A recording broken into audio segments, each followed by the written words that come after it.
Give me a minute and let's do a quick frontline update around the claims that the Russians are making. And we will start down here, around here, Mariinka. Then we'll go up to around Avdiivka, Stepove, and then up here to Kupiansk to Sinkivka.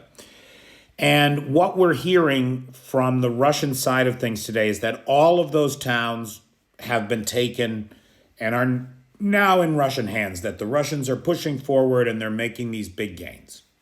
Okay, so let's start down here in Mariinka. Now, if you take a look, this is according to Deep State Map, so a pro-Ukrainian source.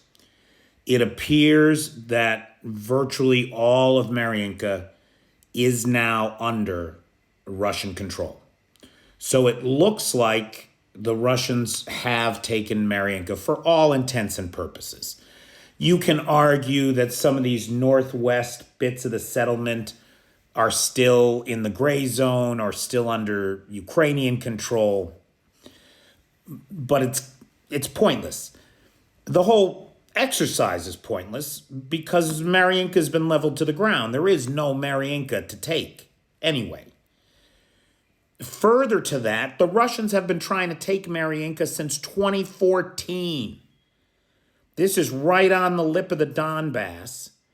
And since the full-scale invasion, in the initial push, they got to about this road right here. And it has taken them 15 months to go these last 9 blocks. And the lives are countless. The lives thrown away for this pile of rubble and mountain of dead. It's insane. It's absolutely insane. All right, so we're going to go north from here to Stepove. That's right outside of the northern flank of Avdiivka. They want to take Stepove so that they can cut off the supply roads down into Avdiivka. It's a good, of everything that I understand, it's a reasonable, tactical, and strategic move to make. So let's take a look at where we're at. So if we look here, now here's the thing. The same is true of Stepove as is true of Mariinka.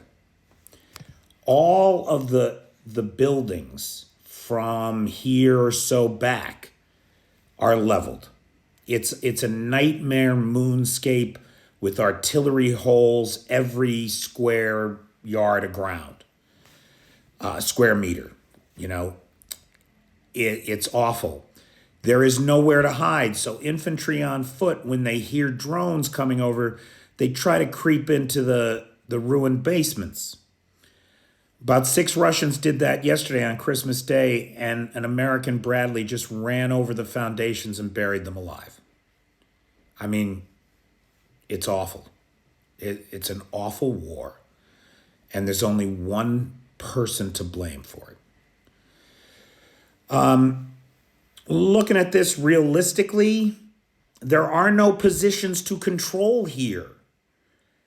The Russians have come in, they get eliminated, they push the Ukrainians back a little ways.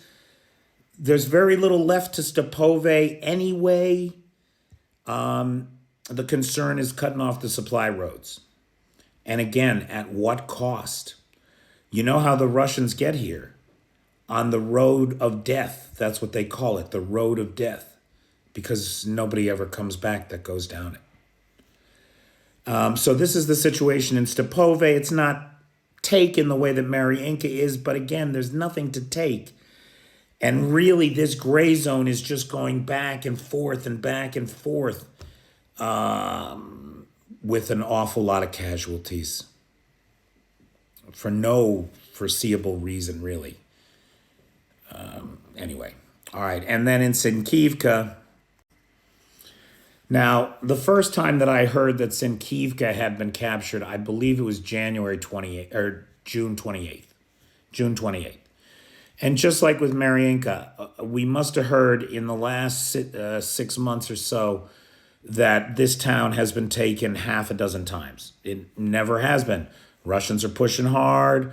They're destroying the town brick by brick. There's nowhere to hide. There's nothing much left.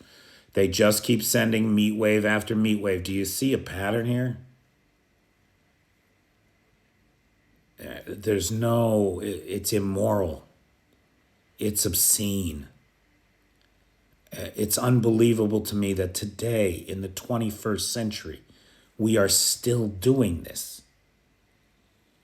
And that there are people trying to justify this aggression.